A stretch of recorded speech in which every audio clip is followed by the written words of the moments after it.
Hey everyone, Nathan here, Absurd Being. Alright, chapter 3, the image of thought. So this video is going to take us into the fourth postulate, which we'll spend a very short amount of time on, and then we're going to look, the majority of the video will be looking at transcendental empiricism. But before we get into that, I just wanted to revisit what Deleuze is doing in this chapter. Because I raised the metaphysical in the last video, and that really was it was how I was interpreting what Deleuze was saying. And although there are metaphysical undertones here, this chapter I now think is not metaphysical at all, really, in its focus. So anyway, the chapter it's a criticism of the traditional image of thought. That's fine. But like I said, it's not metaphysical. Reading through my notes and going over the section on transcendental empiricism really kind of highlighted that for me. So what Deleuze is not trying to do here is explain thought metaphysically. Not trying to give us a picture of how thought arises in the world. Rather, he's just trying to differentiate real thought from... I was thinking about what word to use here as the opposite. Real, we usually use something like fake. That's okay. Not real, not genuine maybe. Another pairing that might work here is authentic and inauthentic, although that has a lot of existentialist associations, so possibly good to avoid that. Or as long as as long as you're aware of those associations, then you can keep them out of it. But that's the idea, trying to differentiate real thought from thought which is not real, from the image of thought. So what Deleuze is giving us is a description of thought and a description of its image, the image of thought. But even that is a little bit unclear, because it still sounds like we're talking about like an essence of thought, right? What it is to think, which could be interpreted in a metaphysical sense, which is why I did so in the last video. But it's not metaphysical. We're not looking to explain, and that's the key word, I think, for metaphysics. There has to be an explanatory, it has to have explanatory power. But we don't have that. We're not getting that in this chapter.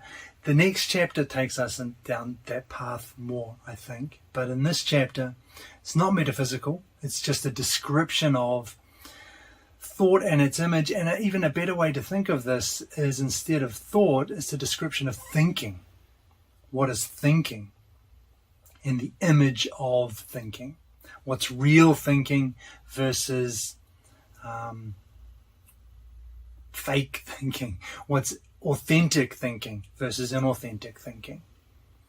And how philosophy has understood what it is to think.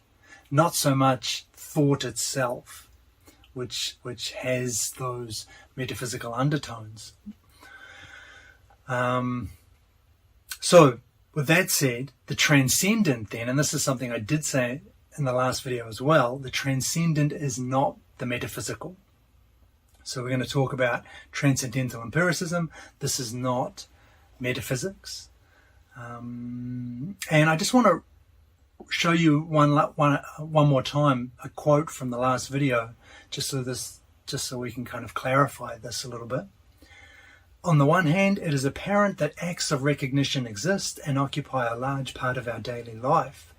But who can believe that the destiny of thought is at stake in these acts, and that when we recognize, we are thinking? So the reason I think that's a nice quote for us, just to get our minds straight on this, or my mind straight on this, is that it shows us what's going on here. There's the clear distinction between recognition and thinking. And that's what this chapter is about. What is real thought versus fake thought, authentic thought, inauthentic thought, genuine thought, not genuine thought, or which is recognition. So those two things are clearly contrasted in that quote. And also another important little term there is destiny of thought, which I kind of glossed over in the last video and mentioned transcendent and metaphysics, but that it's not metaphysical. The destiny of thought is that genuine thinking, real thinking, as opposed to merely recognizing. So the question then in this chapter, the question we're trying to answer is not so much what is thought, although you can think of it in those terms, but it's a little bit misleading and can lead us into thinking that we're doing something we aren't, i.e. doing metaphysics when we're not doing that, but rather what is thinking, what is genuine thinking, as opposed to an inauthentic kind of thinking, which is the image of thought. Okay, so with that hopefully cleared up, let's have a look at the first section, which is the fourth postulate, representation in general. So representation in general, there's really nothing new here. We've kind of talked about this in plenty of detail prior.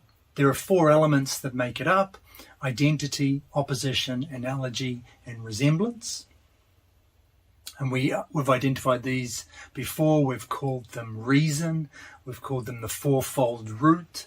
I think we called them the four shackles of representation. So all of those, we've discussed that before. The key idea with these four elements of representation is that they mediate away difference. So they cover over difference, which is metaphysically the case. So when we're thinking about metaphysics, if we attempt to think metaphysics with these, through representation, through these elements, identity, opposition, analogy, and resemblance, then we end up missing the essence of what we're looking for. We end up missing the metaphysical truth, if I can use that word. But also, in a non-metaphysical sense, if we're thinking in terms of representation, if we're thinking using these four elements, we're not even really thinking, according to Deleuze. We're caught up in the image of thought. We are recognizing rather than thinking.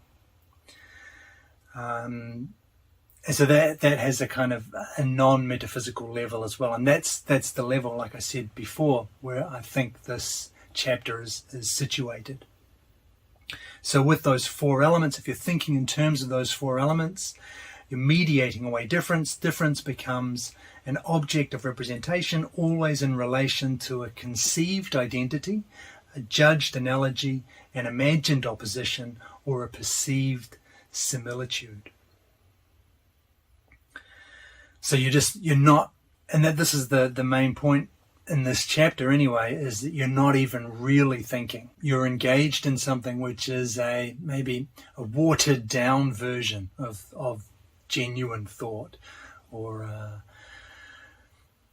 kind of the reflection of thought, the shadow of thought rather than thought itself. So you're not really even thinking.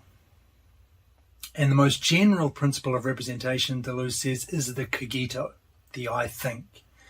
And this is the source of those four elements, all very closely connected with reason as well. So to the extent that you are doing this, your thinking is following the path of representation in general, then you are not thinking. You are representing. You are recognizing. You're caught up in this way of doing philosophy, way of thinking that is not genuine. It's not real for Deleuze. Which brings us to an insight, a look into what real thinking is with transcendental empiricism. Okay, so we start this little section with a nice idea of Deleuze's, which he gets from Plato, that this distinction between those things which do not disturb thought, and those things which force us to think. And I really like that expression, forcing us to think. Has a couple of brings to mind for me a couple of immediate ideas. The first is we don't think independently, off our own bat, as it were. We're not these independent, detached cogitos surveying a world which we're detached from. Thought requires something else. We're not this self-contained, rational entity. So I like that, what this implication of this notion that we must be forced to think. And it also already brings up the idea of a clash, violence, a confrontation, which generates something, right? You can't get, and that's at the core of Deleuze's philosophy, you can't get movement without some kind of confrontation, without a clash of opposites. There has to be some disharmony in the system somewhere. And this idea that we have to be forced to think kind of nicely illustrates that. And also, I think for Deleuze, it's important, this idea of things that don't disturb thought and things that force us to think is connected with this distinction that we're making throughout this whole chapter between real thought and inauthentic thought, the image of thought, real thinking and that image of thinking. Because real thinking for Deleuze, remember, is something which stimulates us, which is creative, which is always dynamic, moving in new directions, unpredictable. Whereas this image of thought, this inauthentic image of thought, follows well-worn tracks.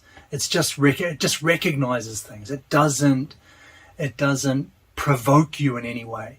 It doesn't stimulate you in any way. And that's the key distinction, I think, in this chapter, between, I'll use the word even though Deleuze doesn't, because it's just, there's a nice pairing available, authentic thought and inauthentic thought. Okay, so transcendental empiricism is not recognition. It's the opposite of recognition. Rather, it's a fundamental encounter. That's a nice term. I don't know, when I say that I always think of Heidegger, but it's such an engaged way of thinking, isn't it? We're just thrust into whatever it is, into the world or into the discussion or into whatever it is we're talking about, where it has this very almost visceral sense of getting involved in something, being active, dynamic, as opposed to that kind of static picture, which is the opposite. So it's not recognition, it's a fundamental encounter. And this fundamental encounter is a transcendent exercise. So what does this mean? Transcendent, I've already said this is not metaphysical, so we don't need to go down that path. Transcendent, it also is not outside the world. It's not referencing some kind of other reality or so it's not mystical in any sense. It doesn't mean outside the world, but it means kind of a bringing about of the object into the world.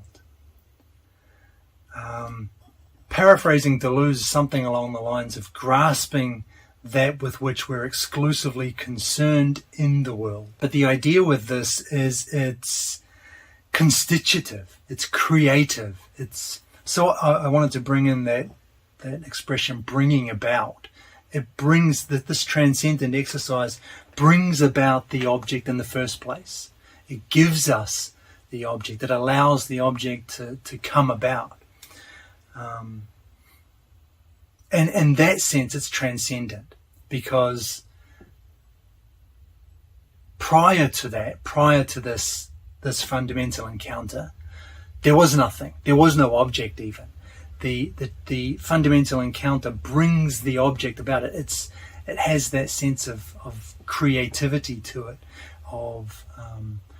we're engaged in making something here. We're engaged in doing something new, something which hasn't already been done.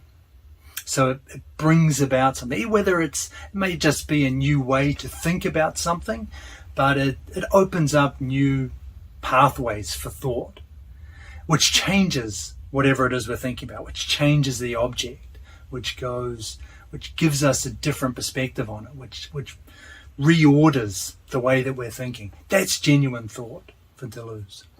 And so that's what a transcendent exercise is. That's what the fundamental encounter is. It's a bringing about of this object, something new, something original. And transcendent is a good word to use here because, like I said, prior to this encounter, prior to the exercise, the transcendent exercise, there is nothing.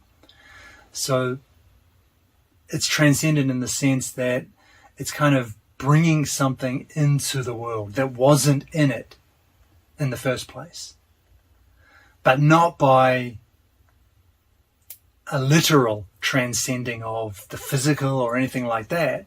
This is just what it is to think. This is what thinking is. So with that said, it can't be approached from an empirical way of thinking, which is what we talked about at the beginning of the last video, because that's too late. By the time you're in this empirical way of thinking, the action has already taken place. The fundamental encounter has already finished, if it was even there at all. So in order to grasp this fundamental encounter, we have to look earlier than the empirical. We have to, however effective the empirical is for our daily lives, that empirical way of thinking, it's too late to grasp this genuine thinking for Deleuze, this fundamental encounter. And the other thing that he says about this, which I wanted to mention, is that the encounter trades in signs, deals with signs, not qualities. And he says that, and for me, this means that the former is open-ended, the latter is closed, right? So the former signs lead us on to other pathways. They open up vistas of thought, whereas qualities shut that down. They close down pathways. They fix us in certain ways of thinking. This thing is, insert quality here, and it locks us into that. It interrupts that free-flowing creativity, that dynamism that characterizes genuine thinking for Deleuze. But signs keep that open. They keep us moving. It's always an active, creative process. So there are three characteristics that Deleuze talks about, which are associated with this fundamental encounter, the thing fundamentally encountered. The first characteristic is that it can only be sensed. So the best way to think about this, I think, is in terms of its opposite. So it's the opposite of recognition, in which the object is recalled, imagined, or conceived.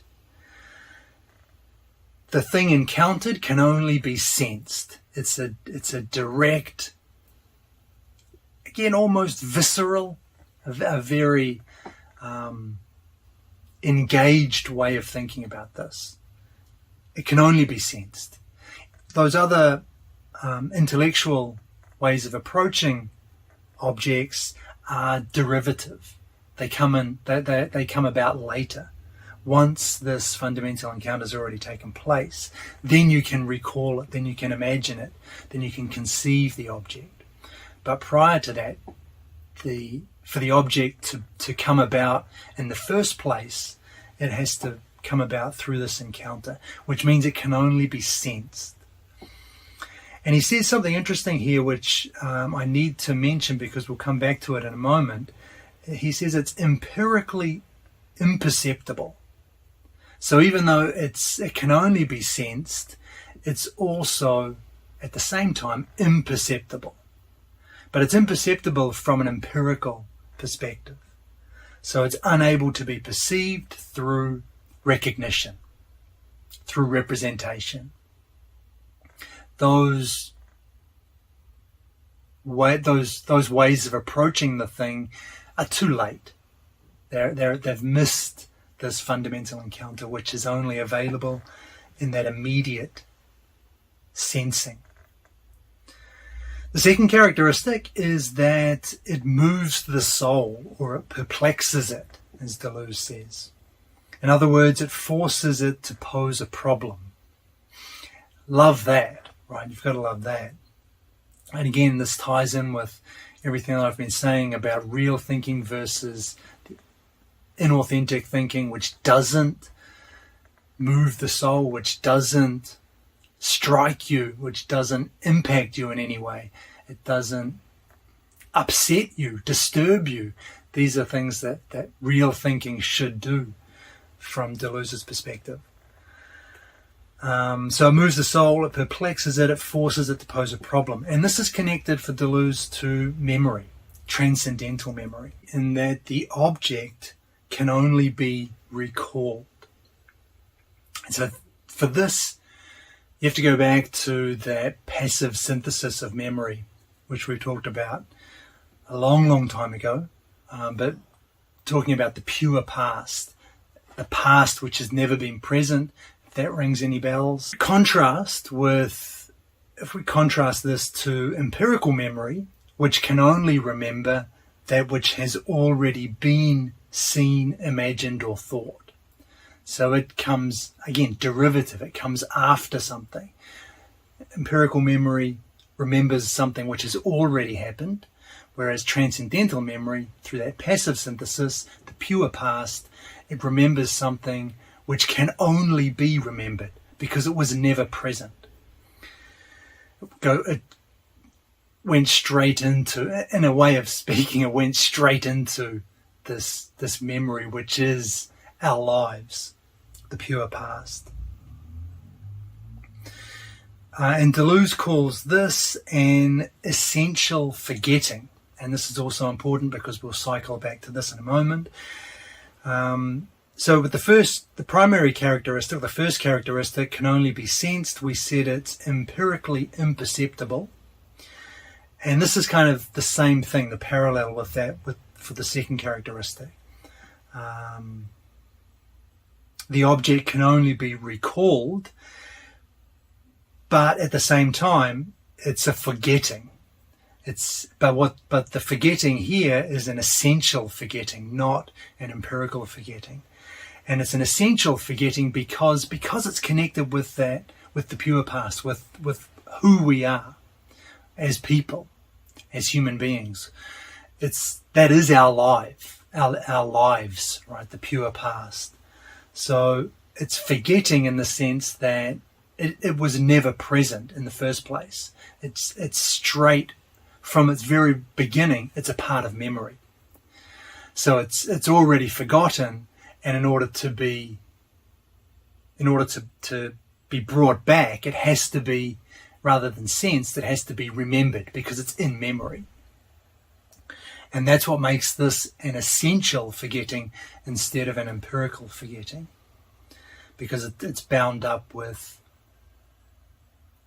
this transcendental picture, who we are, our actual lives as that pure past. So far we have the encounter.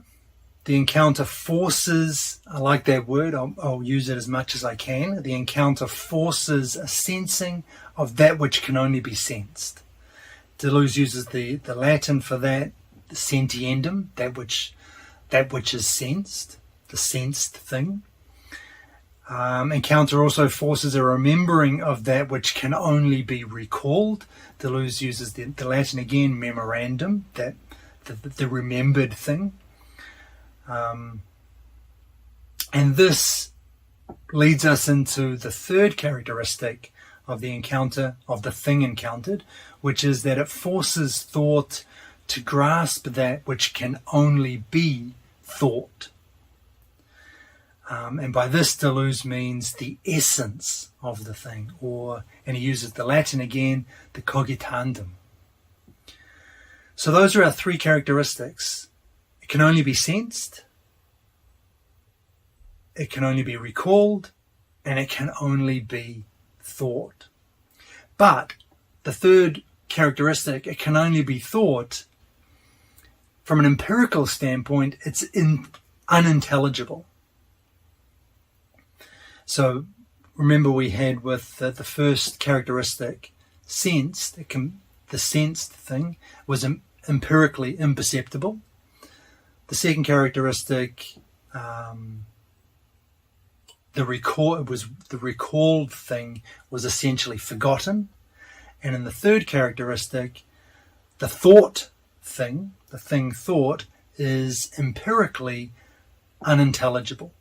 And this is because it doesn't conform to common sense. It doesn't conform to that model, that rational model, the model of recognition, representation. Those things, it's unintelligible to that way of thinking. So even though the thing is forcing us to think that which can only be thought, it's not forcing us to think in that way. It's not forcing us to think in terms of reason and common sense and recognition and representation, identity, sameness, all of those things. It's forcing us to grasp the essence of the thing, going beyond that in this fundamental encounter. Okay, so let's just step back for a moment and see if we can put this in a little bit of perspective. And let's just see how the empirical and the transcendent stack up against each other. From an empirical perspective, then, these three characteristics of objects, the thing as sensed, recalled, and thought, these would converge harmoniously and contribute to a common project of recognizing an object, the self-same object, the thing that it is. From a transcendental perspective, or a transcendent perspective, on the other hand, each faculty breaks this form of common sense. So we get divergent projects in which each faculty can be understood as acting on its own, forging its own path, if you like. And Deleuze calls this the discord of the faculties, and talks about the violence of the way that thought develops from the sentiendum to the cogitandum, from the sense, the thing as sensed, to the thing as thought. And I've got a quote for you. That which is hard is never hard without also being soft, since it is inseparable from a becoming or a relation which includes the opposite within it. The same is true of the large and the small, the one and the many. The sign or point of departure for that which forces thought is thus the coexistence of contraries, the coexistence of more and less in an unlimited qualitative becoming. Recognition, by contrast, measures and limits the quality by relating it to something, thereby interrupting the mad becoming. Okay, so kind of an interesting, I think a very illuminating quote, that one. So what is sensed is the hard thing. The thing is hard, but what it can be thought as. It can be thought as soft as well. And so that's the discord or the violence that Deleuze was talking about, how that arises through those different faculties, those different ways of approaching the thing, through the sense, the thing is sensed or the thing is thought.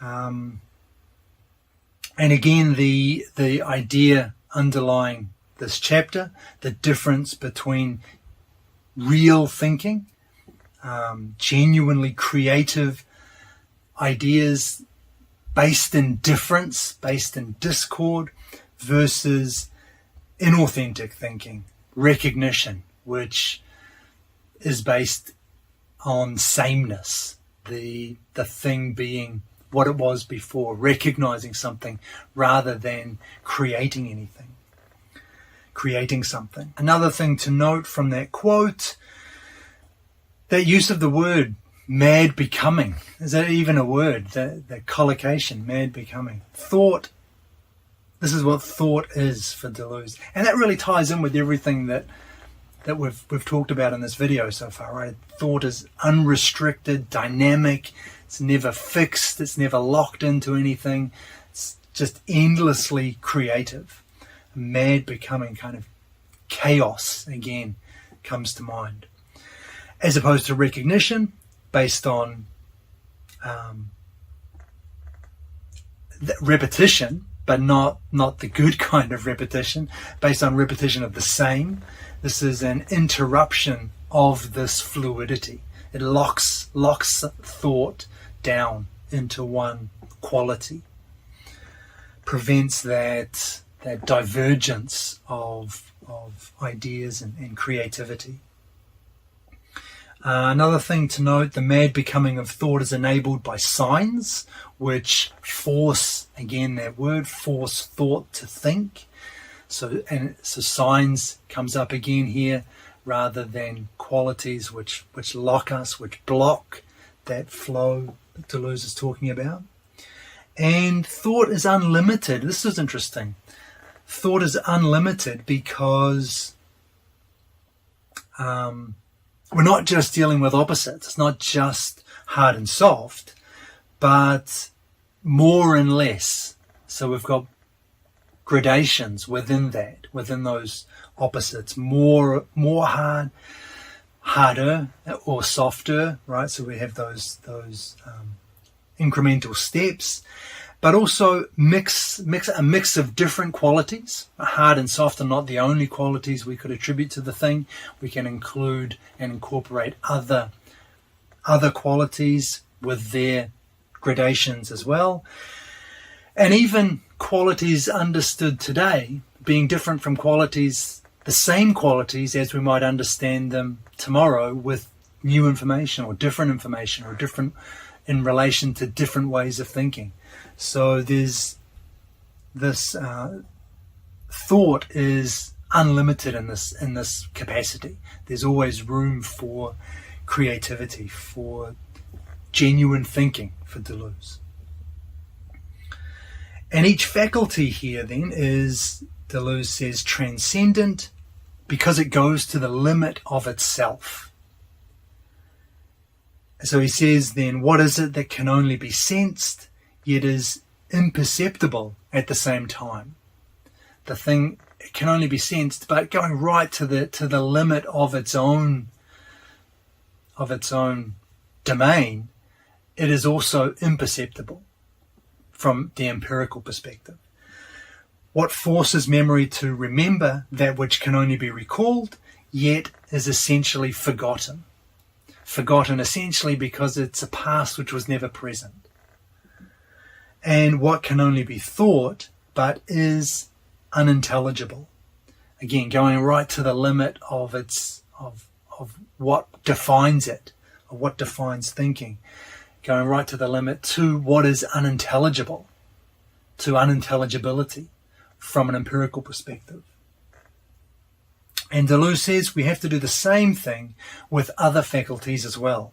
So for imagination, we have the that which can't be imagined. We have to go right to that limit again. With language, we have that which can't be said, silence. With vitality, that which lacks vitality, the monstrous.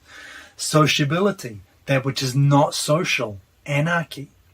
And other faculties, he says, that are yet to be discovered. So all these faculties, these different ways of thinking, these different approaches, different means of access to objects, these are all, they all have to be understood or taken in this transcendental term. They have to be submitted to this transcendent analysis, and that will it will allow us to think, really, to genuinely think for Deleuze, which is the goal here. The last thing I wanted to mention about this transcendental empiricism is that it's characterized by discordant harmony. And I've talked about this a couple of times already, but there are a few things that Deleuze says which I connect to this idea, this central idea, and I wanted to bring those to your attention. So, discordant harmony. Each communication between the faculties is grounded in difference, violence, and divergence. That's really the central idea of this notion of discordant harmony. There is a sense of harmony, if you like, with the thing encountered, but it's a harmony that is based in discord, based in violence, divergence, conflict, rather than convergence. Another thing is that ideas are problems. Another aspect of this discordant harmony, ideas are problems which allow the faculties to go beyond their milieu of good sense or common sense. Again, just something we've talked about before, ideas are problems, opening us up onto new fields, onto new tracks, onto new ways of thinking. And this was especially interesting. He says, objects are not revealed by a natural light, which presupposes a certain value, namely clarity and distinctness. So this is a definite, clear reference to Descartes, for whom this was a kind of a guiding principle, reason's guiding principle, that this natural light of things which guaranteed, if you like, their truth, their certainty, with this principle, again, Descartes, clarity and distinctness. Clarity and distinctness, Deleuze says, belong to the model of recognition. That's what you get with that recognition, representation, when you're dealing with things like identity, with sameness. So I have a quote for this as well. The clear and distinct itself is inseparable from the model of recognition, which serves as the instrument of every orthodoxy, even when it is rational. Clarity and distinctness form the logic of recognition, just as innateness is the theology of common sense. Both have already pushed the idea over into representation. The idea is necessarily obscure insofar as it is distinct. All the more obscure, the more it is distinct. Distinction obscurity becomes here the true tone of philosophy, the symphony of the discordant idea. Okay, so it's an interesting passage, that one. Clear and distinct implies fixed, and implies something static, something complete, something certain, whereas obscurity suggests unrealized potential, suggests areas that we haven't yet brought to light, brought forth, undiscovered, unexplored territory here. So that's pretty straightforward. Clear and distinct versus obscurity. But why distinct obscurity? How does that connection come about? The more obscure, the more distinct it is. Deleuze says. And this has to do with something that we'll talk about later. I'm not going to go into any detail on it here, but it has to do with basically with the idea as a virtual multiplicity and differentiation and differentiation. I'll say it like that, even though I think you'd say them the same anyway. But differentiation with a T, differentiation with a C, those things are different. And it's that interplay related to the idea which will explain, will clarify what Deleuze means by distinct obscurity. But we'll come to that. I'll leave that for another day because that's a whole video in itself. Let's move into a summary. So first we talked about the fourth postulate, which is representation in general. There are four elements here: identity, opposition, analogy, and resemblance. We've talked about these before in connection to reason. We called them the fourfold root. Then we looked at transcendental empiricism. And a central idea here is that we are being forced to think in an encounter, a foundational encounter. And this was a nice idea. Two things actually which are nice about this: being forced to think, where we're challenged, we are inspired, struck by these ideas. They have to move us, they have to provoke us in some way. And the idea of an encounter being this kind of direct engagement with something rather than kind of calm, peaceful, harmonious kind of interaction. So this was a nice way of thinking. It's foundational because it brings about objects into the world. And that also explains the transcendental. Prior to that, there is no object. It's generative. It constitutes the object for us in the first place. It deals with signs, not qualities. So open, not closing off. And there were three characteristics. The first, it forced sensing of that which can only be sensed, but at the same time is imperceptible. It also forced a recollection of that which can only be recalled, yet is forgotten, and forced thought of that which can only be thought, but is unintelligible. And those opposites there, sensed but empirically imperceptible, it cannot be perceived through the empirical approach, through representation, through recognition. Forgotten was a little bit different because forgotten was essentially forgotten. It's essential because it's connected with the pure past, with who we are as human beings, our actual lives. And that's what made it essential. The past is immediately the past from the very beginning. It was never present. And unintelligible was empirically unintelligible. The same with sensing. So it can only be thought, but it can only be thought in this Deleuzian way of thinking, unintelligible to the empirical approach. And transcendental empiricism was characterized by discordant harmony. There are three ideas I pulled out of this for you. A communication between faculties grounded in difference, violence, and divergence.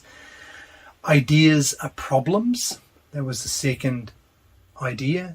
And the third idea was that this notion of distinction, obscurity, instead of clear and distinct. So obscurity being brought in to show us that there are always things yet unrealized, things that we can bring to the fore that aren't there, that aren't presently manifest.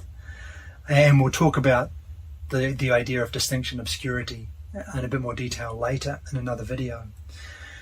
And finally, the kind of bird's eye view of this chapter is that what we're talking about with transcendental empiricism is authentic thought. as opposed to the inauthentic image of thought, which is what Deleuze sees most philosophies being. Okay, so that's basically this video. Just got through the fourth postulate. So there are 8 postulates in total, and we'll work our way through those. I'm not sure if we'll do one per video or not. It depends on how long the videos end up being, I guess, how much content there is to discuss. And there's always a lot in Deleuze. There's always more than you would think you'd get. That's kind of a sign of good philosophy, I've found. There's always so much more to the topic than you originally thought. And I guess that's exactly what Deleuze is talking about here. So anyway, thanks for watching. Hope it helped, and I'll catch you in the next one.